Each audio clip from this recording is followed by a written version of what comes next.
बिस्मिल्लाहिर्रहमानिर्रहीम। अस्सलाम वालेकुम। सदका दाफ़े बला है। एक सबक आमोज़ वाक़या आपको सुनाते हैं कि किस तरह सदका से एक इंसान अपने बुरे मौत से बच गया। इबरत आमोज़ वाक़या। उलमा ने एक वाक़या बयान किया है कि एक आदमी बड़ा शरीर था, लोगों को तकलीफ़ पहुंचाता था। लोग उस आदमी से तंग हो चुके थे। सारे मोहल्ले वाले हज़रत सालेह अलैहिस्सलाम की खिदमत में आए। कहने लगे, हज़रत, ये आदमी बड़ा शरीर है, कम बख्त, बड़ा परेशान करता है। आप मेरी मेहरबानी फरमाए, उसके लिए बद्दुआ फरमाए, ये हलाक हो जाए।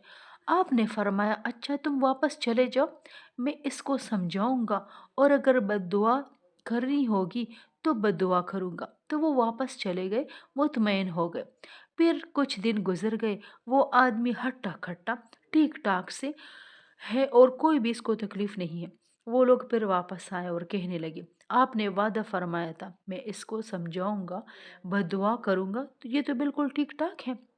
आपने फरमाया, अच्छा वो कहाँ है? उन्होंने कहा, वो जंगल से लकड़ियाँ इकट्ठी कर रहा है। फरमाया, अच्छा मैं इसको देखता हूँ, तुम जाओ। आप तशरीफ़ ले गए।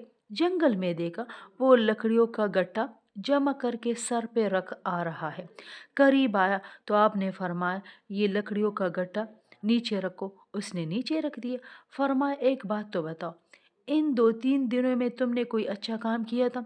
उसने कहा, और तो कुछ मुझे याद नहीं, बस एक आदमी बेचारा भूखा था, मेरे पास रोटी थी, मैंने उसको रोटी खिला दी, बस ये याद है। आपने फरमाया, ये गट्ठा खोलो। इसने लकड़ियों का गट्ठा खोला तो अंदर एक खौफनाक सांप निकला। आपने फरमाया, देखो तुम्हारे गुनाहों की वजह से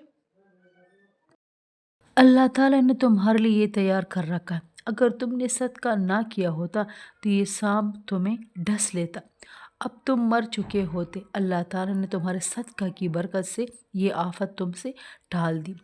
अब तौबा करो, आइंदा ऐसा ना करूँगा।